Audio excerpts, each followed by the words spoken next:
Hey guys, so today I want to take a look at the new concept here for a edge-to-edge iPhone 6.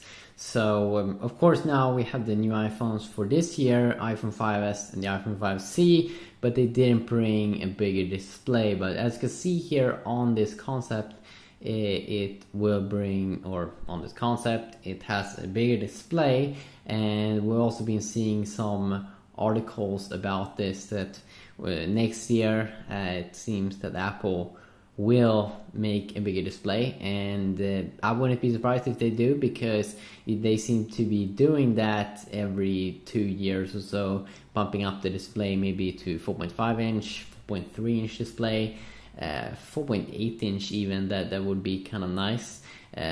Because I mean, as with the iPhone 4 and the 4S, they had the same kind of display size, and then the iPhone 5 came along and had a little bit bigger display, and the same goes there with the iPhone 5S. And I think that Apple also knows that people are buying phones with bigger displays and that they do like it, but Apple, they know that they can do things slow and still people will buy stuff. So this concept also has like a aluminum body and looks very, very thin here, which I don't think that the next generation iPhone is going to be this big or be this thin, because it looks just extreme. Doesn't even look like this phone has a home button, and now with the new iPhone, the new iPhone 5S, that has like a fingerprint reader that they're calling Touch ID sensor, that you will be able to make payments used by having your thumb on the home button, and it will just read it and scan it.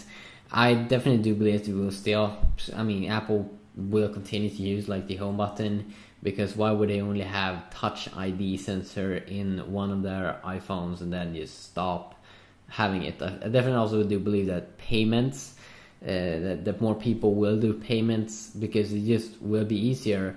Many times you try to do a payment and you need your password, and still this will be sort of like a password. Of course it's your hand, but it will be an easier way to make payments into iTunes, and I think that it will work in the App Store, but I can't tell for sure because I haven't got my hands on the device, and I haven't watched the keynote at the moment, so I can't really tell. But I definitely do believe that maybe even increase the sales of 10% or 10, 20, 30% of iTunes sales, just because it will be easier to make payments. So if they do see that kind of like increase, of course they still want to keep it easy and keep people to be able to do payments with like a sensor. Of course they will be able to have a sensor at another area or something, of course, but that feels a little bit more longer in the future. I still think that we'll see the home button, and I don't even know if Apple would do bigger than 4.3 inch display next time they update. 4.5 would maybe very likely. It feels that would be a good step, because Apple have been going from 3.5 and then they went to 4, and then of course with the bigger display they might want to increase the resolution on the display, and hopefully also that would make so they can stop in a way better battery life, because the iPhone will be bigger. But then of course they don't want to compromise the thickness too much of the device, and Apple doesn't really seem to have been doing that much in terms of battery life.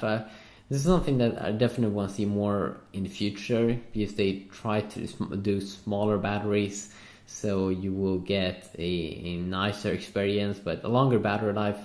I mean, that's what everyone want to have. So I'm not sure about the future in battery technology, but it would be amazing if they come up with a new technology so they can make very, very thin batteries. Right now batteries are pretty big, so that kind of sucks. But a quick little look here at this concept. May not be the best concept, but still fun. Yeah, have a good day.